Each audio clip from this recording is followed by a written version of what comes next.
परम पूजनीय बाबा रामदेव जी, उनके आदरणीय गुरु जी, मंच में उपस्थित समाज के बहुत प्रतिष्ठित महानुभाव, उपस्थित भाइयों और बहनों,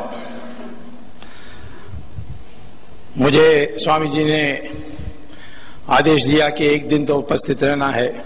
स्वामी जी को मैं एक तरफ विश्वामित्र के अवतार समझता हूं और दूसरे तरफ कृष्ण भगवान जैसे सही समय पर सलाह देते रहते हैं। तो आज जैसे यदा यदा ही धर्मस्य हमारे श्लोक है, वैसे ही आज हमारे बीच में स्वामी जी बाबा रामदेव आए हुए हैं।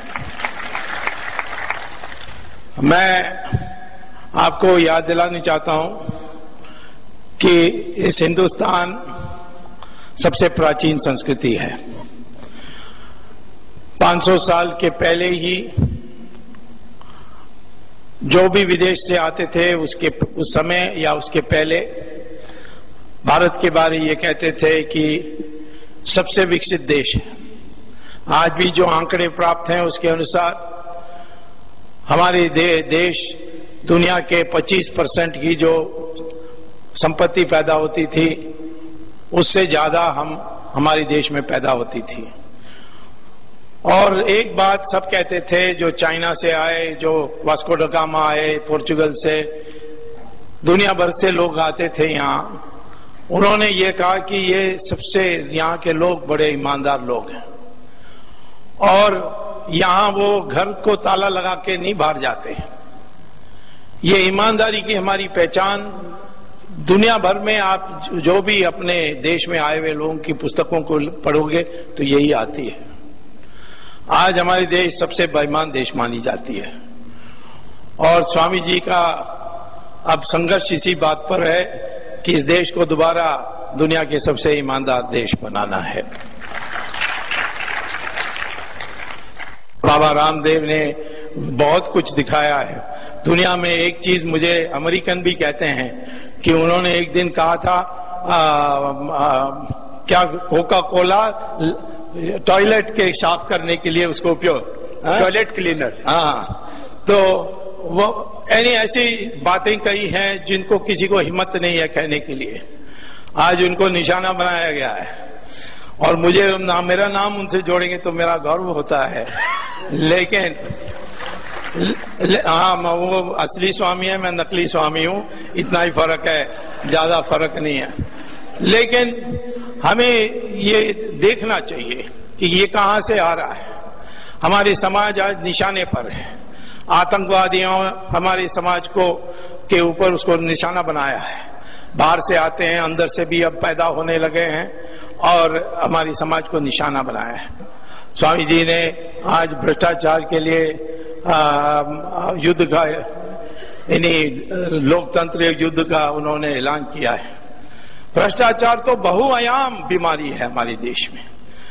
मैं तो कहता हूं कि इस देश को बचाना है तो ये पहले सोचना चाहिए कि आज के हमारे समाज में जो कैंसर है वो भ्रष्टाचार है और उसका दीर्घकालीन उपाय सनातन धर्म ही हो सकता और कुछ नहीं हो सकता है। क्योंकि सनातन धर्म जो है वो सिखाता है कि पैसा सब कुछ नहीं है। मैं जब विद्यार्थी बन के अमेरिका गया था, पहले पीएचडी लेने के लिए, बाद में मैं प्रोफेसर बना हुआ, तो मेरे अमेरिकन क्लासमेट ने मुझे कहा, ये महात्मा गांधी को आपने नेता स्वीकार कर लिया। तो मैंने कहा क्यों, तुम्हारे देश में नहीं स्वीकार करते हो ऐसे व्यक्ति का? तो उन्होंने कहा हमारे देश में आता तो उसको जेल में डाल देता क्योंकि वो आधा नंगा था और हमारे कानून में ऐसा घूम नहीं सकते हो। तो मैंने कहा तुम्हारे नेता कैसे वस्त्र पहनते हैं? उन्होंने कहा अच्छे शानदार टाई कोट, दुनिया के सबसे बढ़िया कपड़े, उसमें वो सज के आते हैं। हमारे जो धार्मिक नेताएं हैं जैसे पोप है, वो भी पूरा सजा हुआ आता है। लेकिन हमारे सबसे पूज्य जितना कम है उनके साथ उतना वो महान होते हैं। देखिए बाबा रामदेव जैसे वो हमारे त्याग का परिचय है। यही हम पूछते आए और यही जब ऋषि भृगु और ऋषि भारद्वाज ने दोनों रचा हमारे समाज को, उन्होंने कहा सबसे ऊंचा होगा जिसके पास ज्ञान है, और उस ज्ञान होने के बाद उसके पास कोई शस्त्र नहीं होना चाहिए, उसके पास कोई धन नहीं होना चाहिए, उसके पास कोई भूमि नहीं होना चाहिए। ये सारा वर्ण व्यवस्था जन्म से नहीं बना था, जन्म से बाद में कहीं कैसे पता नहीं जुड़ गया, परंतु ये एक विकेंद्रीकरण का कल्पना थी समाज को स्थिर करने के लिए। और इसीलिए आज हम दुनिया के एकमात्र देश हैं जिसका संस्कृति आज चलते आई है, इतनी लंबी संस्कृति है, वो उसके कारण पीछे है ये जो हमने धन को सबसे ऊंचा नहीं किया है। आज हमारी जो अंतर्राष्ट्रीयकरण है, ग्लोबलाइजेशन कहते हैं, उसमें तो एक ही मात्र हो गया है, जितना धन कमाओगे उतना आपकी समाज में प्रतिष्ठा। ये हमारी संस्कृति में नहीं था कभी, परंतु आज आ गया है, और इससे कोई लोग सुखी हो जाएंगे ये मत सोचिए। अमेरिका भी इसी सिद्धांत पर चलती आई है, और वहां के सबसे अमीर लोग सुखी नहीं है, संतुष्ट नहीं है। वो तो हमारे स्वामी जी के पास आते हैं, यहाँ आश्रम में कितने विदेशी आते हैं आपके बीच में। श्री रविशंकर के आश्रम में देख लीजिए, स्वामी दयानंद सरस्वती के आश्रम में देख लीजिए, पुट्टपति साई बाबा के आश्रम में आते थे, भरे पड़े सब अच्छे अच्छे लोग आते थे। जो हॉलीवुड की जो सिनेमा की जो अभिनेत्री थी जूलिया रॉबर्ट्स, वो शूटिंग के लिए आई थी हरियाणा में। उसने कहा कि यहाँ तो लोग गरीब हैं, परंतु उनके चेहरे में तो कोई टेंशन ही नहीं लगता, इसके पीछे क्या है। तो उनके कंपनी, शूटिंग कंपनी ने उनको ले गए एक आश्रम में, और उनको भगवत गीता की पाठ दिलाई। वो हिंदू वापस गई अमेरिका में, हिंदू बन गई, पति को हिंदू बना दिया, बच्चों को भी हिंदू बना दिया। मैं इसको धर्म का विषय नहीं बना रहा हूं, लेकिन हमारी मूल संस्कृति, जैसे गंगा में कई नदियां जुड़ते हैं, परंतु नाम तो अंत में गंगा ही होती है। इसीलिए हम कोई हिंदू हो, मुसलमान हो, क्रिश्चियन हो, आखिर में अपने को हिंदुस्तानी माननी चाहिए, ये हमारी पहचान होनी चाहिए। ये मैं आपको कहना चाहता हूं। इसमें जब मैं कहता हूं कि धन का सर्वस्व नहीं है, सबसे उच्च नहीं है, तो इसके माने हम कोई धर्म की बात नहीं कर रहे हैं, हम समाज की रक्षा के लिए कौन सी ऐसे मूल्य होनी चाहिए। मैंने भी एक हिंदी में पुस्तक लिखा है जो मैं स्वामी जी को भेंट करूंगा जाने के पहले, और वो उस पुस्तक में भी मैं इसका विवरण मैंने दिया है कि उपाय तो हमारे पास है, उसको हमें स्वीकार करनी है। हम सिर्फ नष्ट करने के लिए नहीं लड़ रहे हैं, परंतु हम लड़ रहे हैं क्योंकि हमारी समाज की रचना करनी है, जो हमारी ऋषि मुनियों ने हमें सिखाया है, और उसको वापस लानी है। आज हमारे देश में जो भ्रष्टाचार हुई है, उसका व्यापक उसका असर हमारे समाज में होती है। सिर्फ हमारी पैसा जो वहां स्विट्जरलैंड में है, ये एक आयाम का सवाल है, और बहुत महत्वपूर्ण आयाम का सवाल है। स्वामी जी बिल्कुल ठीक करते हैं, उसको वापस लानी चाहिए। वापस लाना बहुत सरल है, इसमें कोई दो राय नहीं है। आज भी हम एक अध्यादेश निकाल सकते हैं कि जो भी सरकारी बैंक, जो भी विदेश में जो गुप्त बैंक्स हैं, उसमें हिंदुस्तानियों का अकाउंट्स है, उसका हम राष्ट्रीयकरण कर रहे हैं। और जो ये सिद्ध कर दें कि ये मैंने जायज रूप से या न्यायपूर्ण रास्ते से मैंने ये अकाउंट खोली है, उनका अकाउंट हम वापस कर देंगे, ये ऐलान करेंगे। तो यूनाइटेड नेशंस की जो 2006 की जो रेजोल्यूशन है, उसके अनुसार हर बैंक को इसको पालन करना पड़ेगा। और आपको कि कितने मैं तो बता नहीं सकता हूं कितना करोड़ डॉलर, 1.5 ट्रिलियन, माने एक बार मैंने 2G स्पेक्ट्रम के बारे सुप्रीम कोर्ट में बात करते समय कहा कि इतना नष्ट हो गया, 1,76,000 करोड़ रुपए। तो जज ने मुझे कहा कितना जीरो है उसमें, मैंने कहा 11 जीरो है। सिर्फ बाप रे बाप, मैंने तो इतना जीरो देखा नहीं है। तो इसी प्रकार से 1.5 ट्रिलियन, तो इससे कई गुना ज्यादा है। कितने गुना ज्यादा है? 400 यानी 400 टाइम्स बड़ा है। इतनी बड़ी धन वापस आ जाएगी तो फिर आपका इंफ्रास्ट्रक्चर हो जाए, आपकी विश्वविद्यालय खोलने की बजाय हो जाए, सब चीज कर सकते हैं। तो वो तो एक आयाम है, परंतु जो पैसा हमारे देश के अंदर है, जो काला धन, उसका जो नुकसान है उसके बारे में भी सोचना चाहिए आपको। वो है पहला ये जो पैसा है ये तो विलासी वस्तुओं पर खर्च होते हैं ज्यादातर। जो उसके पास काला धन आता है उस दिन बड़ी शानदार घर निर्माण करता है, उसमें दुनिया भर के यंत्र लगा देता था, एयर कंडीशनर बाथरूम में भी लगा देता है। इस तरीके से वो विलासीय वस्तुओं को खरीद करके मौज करता है। इसके कारण क्या होता है, जो विलासीय वस्तुओं की उत्पादन करने वाली जो इंडस्ट्री है उसकी जो मुनाफा है वो बढ़ जाती है। तो आगे क्या होता है, जो लोग कपड़े पर पूंजी लगाते थे पैदा करने के लिए, साधारण वस्तुओं को साधारण जनता के लिए पैदा करने के लिए करते थे, उसको वहां से पूंजी को हटा करके वो विलासी वस्तुओं पर उत्पादन में लगा देते हैं। हमारे 5 स्टार होटल में कभी आपको रिजर्वेशन मेहनत करने में नहीं मिल सकती है, भरा पड़ा होता है। उसको हम यहाँ प्रॉपर्टी में लगा देते हैं। प्रॉपर्टी का दाम कितनी बढ़ गई है बॉम्बे में, ये तो काला धन के कारण ही है। तो और जो ये पूंजी जो है हमारी देश की 70% आज प्रत्यक्ष और अप्रत्यक्ष रूप से जा रही है विलासी वस्तुओं की उत्पादन करने के लिए। आप देख रहे हैं कि आज हमारे देश के विकास के बारे बहुत सरकार कहती है 9% होगी, इतनी बड़ी तेजी से हम बढ़ रहे हैं, इतनी उत्पादन हो रही है, लेकिन उसी समय 16% में हमारी इन्फ्लेशन भी बढ़ रही है, मुद्रास्फीति भी हो रही है। इसके पीछे कारण क्या है, ये काला धन जो है इसको ले जाते हैं थोक के बाजार में, और जो भी आती है अनाज, चीनी या गन्ना या तेल के बीज, इस सब को खरीद लेकर तो गोडाउन में रख देते हैं और दाम बढ़ने लगती है। जब ऊंचा पहुंचती है तब उसको बेचते हैं। तो आज की जो मुद्रास्फीति, आज की इन्फ्लेशन है, आज जो महंगाई है, उसका एकमात्र कारण है काला धन। जिस दिन काला धन को खत्म करोगे उस दिन दाम फिर स्थिर हो जाएगी और कम हो जाएगी हमारे देश में। मैं ये कहता हूं कि हमारे समाज में रचना करके लिए जो इसमें इस तरीके के भ्रष्टाचार करते हैं, ये 2G स्पेक्ट्रम का मामला है। लोग पूछते हैं ये 2G क्या है। G माने जनरेशन। जब आप कॉर्डलेस फोन होता था तो सिर्फ आपका वाणी जाता था, यानी आप जो बोलते थे दूसरे पास पहुंच जाते थे वायर के बिना। जब 2G आया तो फिर उसमें ईमेल भी भेज सके, SMS भी भेज सके, फोटो भी भेज सके। 3G आया, 3rd जनरेशन या तीसरा पीढ़ी, तो फिर आप वीडियो भेज सकते हैं। आप बोल रहे हैं, वो जो फोन उठाता है उसको आप देख सकेंगे।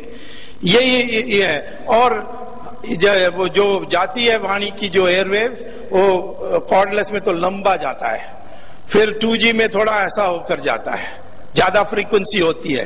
3G में और भी फ्रीक्वेंसी होती है। जितना फ्रीक्वेंसी बढ़ती है उतनी इंफॉर्मेशन आप उसमें भेज सकते हैं। यह फर्क अब किसी को पता ही नहीं है। तो मैं आपसे कहता हूं कि इसका 2001 के दाम पर, 2001 में क्या था, कितने मोबाइल फोन्स थे, 40 यानी 4 करोड़, और अब कितने हैं, 70 करोड़। इतनी बड़ी मार्केट हो गई है। इन्होंने उस समय का प्राइस दाम पर तय किया। वो आज की जो दाम है, 2008 की जो दाम है, वो 1/10 गुना ज्यादा था। 1/10 के दाम पर बेचा, और इसमें 1,76,000 करोड़ की नुकसान हुई देश के लिए। नीलाम करते तो उनको 1,76,000 करोड़ और अतिरिक्त मिल जाती, उसके जगह में देश के लिए नुकसान हुआ। इतनी बड़ी घोटाला हुई है, और इसको तो मैं छोड़ नहीं सकता, ये तो चलेगा। लेकिन आपसे पूछने चाहता हूं कि समाज में जब मुद्रास्फीति के कारण, इन्फ्लेशन का कारण भ्रष्टाचार है, हमारे जो पूंजी की प्राथमिकताएं उसको उल्टा करना, तोड़ना, तोड़ मरोड़ के करना, जो हमारे देश के लिए अनुकूल नहीं है, काला धन कारण है। और यहां तक कि इस पैसे के कारण चुनाव का यानी दोषित होना, वो भी तीसरा कारण है। दुनिया भर के कुकर्म किया जाती है, और इलेक्ट्रॉनिक्स वोटिंग मशीन जो बनी है उसमें जो माइक्रो कंट्रोलर है वो कौन बनाता है? वो जापान बनाता है, जापानीज कोई कंपनी बनाती है।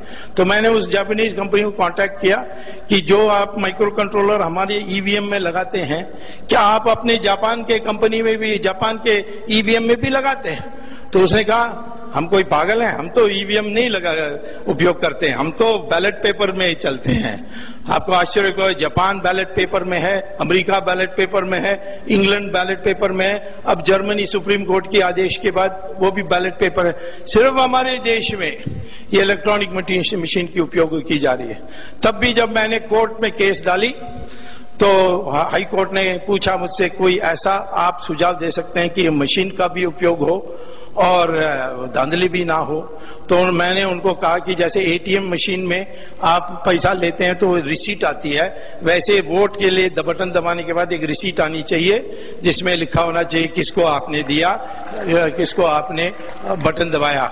और उस चिट को बाहर ले जाना नहीं चाहिए, उसको बगल में एक बॉक्स में ही डाल देना चाहिए। उस बॉक्स में डालने के बाद जब कोई विवाद आती है तो उसी की वो पर्चा की गिनती होगी, मशीन में दोबारा बटन नहीं दबाई जाएगी। अब आखिर में यही है, ये भ्रष्टाचार हमारी समाज को खत्म कर रही है। हमें क्या करना चाहिए? इसीलिए हमें तो पहला है कि ये देश की रक्षा करने के लिए जो विभाजन हमारे समाज में है उसको खत्म करना चाहिए। जाति में बटे हैं, मजहब में बटे हैं, पहले तो जाति में जो बटे हैं उसको तो खत्म करना चाहिए, क्योंकि जाति का कोई आधार ही नहीं है। साइंटिफिक एनालिसिस आई है डीएनए की, उस डीएनए से ही हम बता सकते हैं कि हमारे में और दूसरे में कोई फर्क है कि नहीं। हिंदुस्तानियों का सारा डीएनए एक ही है, वो चाहे ब्राह्मण हो या शूद्रा हो या शेड्यूल कास्ट हो, सबके डीएनए एक ही है। तो हमें बांटने के लिए तो इन्होंने बहुत कुछ किया है, लेकिन बट ना जाए। इस चुनाव आएगी, क्योंकि असली मैदान लोकतंत्र में चुनाव ही है, और चुनाव में हमें एक साथ इकट्ठा होकर वोट करना है। मुझे हर्ष है कि तमिलनाडु में इस बार मैंने कहा कि इसको हरा दो जिसने 2G किया, और वहां के लोगों ने द्राविड़ मुन्नेत्र कर से पैसा लेकर के उनके खिलाफ वोट दिया। उतनी हिम्मत लोगों ने करके उखाड़ के फेंक दिया। वैसे ही आने वाले चुनाव में जिन लोगों ने भ्रष्टाचार किया, वो भले किसी पार्टी का भी हो, मैं नहीं कहता हूं कि सिर्फ एक पार्टी भ्रष्ट है, और भी पार्टी भ्रष्ट है, मैं जानता हूं। ये भ्रष्टाचार कैंसर है, ये खाते जाएगा, आपको खत्म कर देगा। कई समाज इतिहास में समाप्त हुए। ग्रीस इतनी शानदार संस्कृति थी, भ्रष्टाचार में गिर गई। रोम इतनी शानदार संस्कृति, वो भ्रष्टाचार में खत्म हो गई। तो ये भ्रष्टाचार में हम डूब जाएंगे, और इसके इलाज एक ही है कि हम आज से अपने ये करें कि पैसा सब कुछ नहीं है, पैसा तो होना चाहिए, पैसा तो समाज जोड़ना चाहिए, और ये सब कुछ नहीं है। इसके लिए जो पवित्र लोग हैं, जो पढ़े लिखे लोग हैं, जो त्यागी लोग हैं, उनकी समान होनी चाहिए। और हम तो समझते हैं कि हमें आपको गुमराह करने के लिए तो लोग बहुत होंगे, हमें अकल से देखना होगा कि कौन क्या बोल रहा है। ऐसे लोग बोल देते हैं, क्या क्या बोल देते हैं, उसको विनाश काले विपरीत बुद्धि जैसे बोलेंगे ही। लेकिन आज हमें इतना ही तय करना है, हम ना जाति देखेंगे, ना प्रांत देखेंगे, ना भाषा देखेंगे, हम अपने को हिंदुस्तानी मानेंगे और हिंदुस्तानी इकट्ठे होकर वोट डालेंगे। और जो बाबा रामदेव कहते हैं कहाँ वोट डालना है वहीं डालेंगे। ये आराम से दुनिया भर में घूम सकते थे, इनके योग के शिक्षा देते, दुनिया भर में इनकी स्वागत है। तो अभी अमेरिका में थे, सब जगह में लोग यही कह रहे हैं बाबा रामदेव के साथ रहना। बाबा सब पढ़े लिखे लोग, बड़े बड़े इंजीनियर्स, एस्ट्रोनॉट्स, ये सारे लोग मुझे यही कहते हैं। जब इनकी नाम ऐसे बन गई है और वो भगवा कपड़े पहने हुए हैं, तो इसीलिए मैं कहता हूं कि इनके कहने पर हमें चलने की आवश्यकता है। और मैंने भी ये तय किया है कि जब जो बाबा रामदेव कहेंगे वही मैं करने वाला हूं, यही करके आगे बढ़ूंगा।